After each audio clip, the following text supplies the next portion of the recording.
What's up, everyone? Today we are going to talk about the way I prefer to mount my suppressors to my firearms. With the reduction of the NFA tax to 0, there's going to be a lot of people getting into the suppressor game, the NFA game. So I thought it would be a good topic. One of the ways out of the 3 ways that I choose to mount my suppressors, and then I'll talk about a 4th way, but it's only because of the particular can that I use has a welded mount that I can't change unless I were to send it off to like somewhere like Echo Machine and have them cut it off and then redesign it, but that's not worth it. So anyway, the first way is going to be direct thread. These are for hub rear ends, the 1 3/8 by 24, which pretty much every suppressor now is going to. That's of course a 4 for the 30 cals here. And then I have this Gemtech Trek, which is a welded on direct thread to the suppressor, 1/2 by 28. So that's never going to be changed. Another way that I mount is with the ASR mount from Silencer Co. Now this kind of gets a bad rap. I don't know if that light is too harsh, but because when people go to thread this on and it hits the taper and they go to lock the collar, they get a little bit of resistance and then they don't lock it all the way down. You need to go ahead and crank it all the way down until it's locked, and you'll never have a problem. I've been using these since I started getting into suppressors, and I've never had a problem.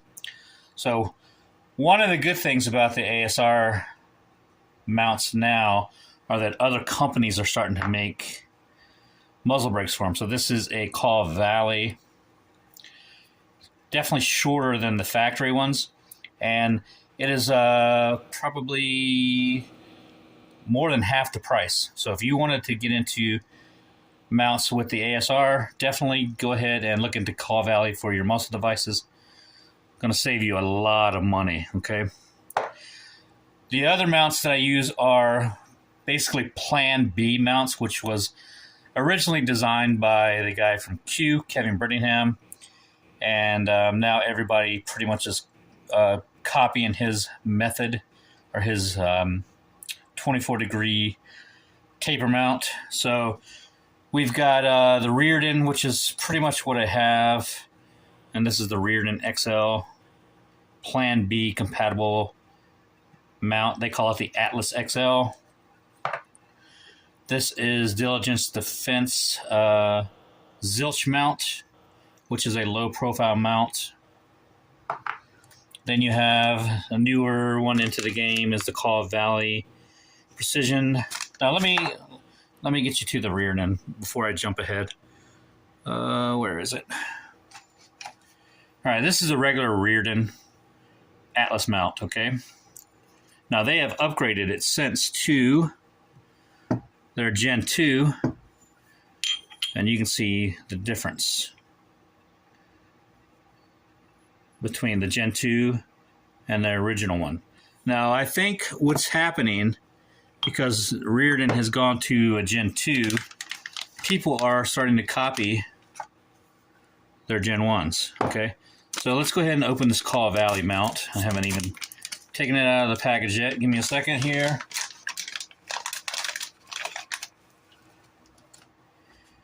And you can see, let's see, it looks fairly similar to the Gen 1. Now let's see if the threads, this is a 1 1/8 or 1 1/16. Let's see if it matches the Reardon. Yes, it does. Same diameter of the threads, or the wrench flats. All right, and then we have another one from Hanson Brothers.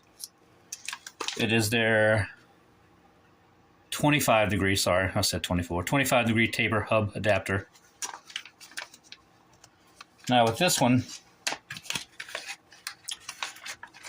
it has 2 ways. It has the regular wrench flats, and then it has the older style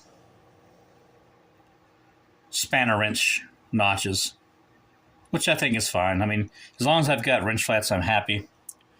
And you can see it is pretty similar to the Reardon Gen 1s, okay? Now, a bunch of other companies are making these products.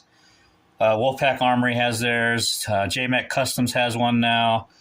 Even the company that makes the charging handles, for some reason I'm having a brain fart, but I will annotate it right up here once I figure it out. And one thing that I will suggest that you do is go ahead and get you the proper tools. Now, this is a tool made by a company called SuppressorTools.com. All right, their little nub here is high quality. When you compare it to some of the things that the suppressor companies send you with their products, I've snapped off quite a few, like this one that comes with the YHM.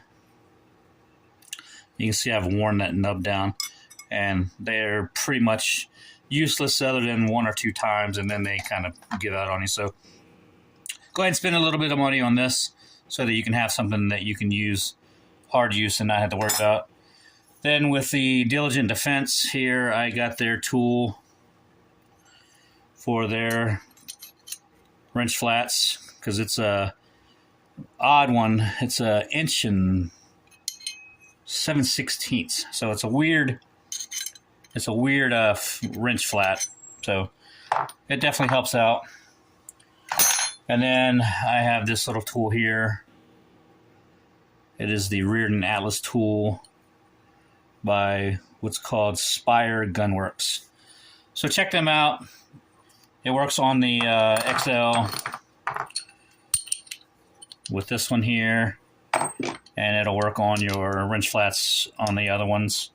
Now, what it doesn't work with, funny enough, it doesn't work with the new one. So you're going to have to figure out what tool you need to use with that one. All right.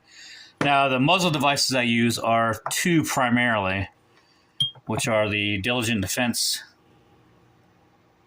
compensator here and the HB Industries radial brake. And this is their K brake, a little short one. I do not like a lot of penetration into the suppressor. I like there to be more volume inside the blast chamber, so I try not to get the big, huge muzzle brakes, kind of like this dead air chemo brake. Okay, now I do use this with my Sandman K because I can't change the mount to anything but the chemo. So any questions you guys may have, please leave them below. But those are the three main ways that I secure my suppressors to my firearms. I find that if I could have, I would change everything over to the Plan B style, Reardon style.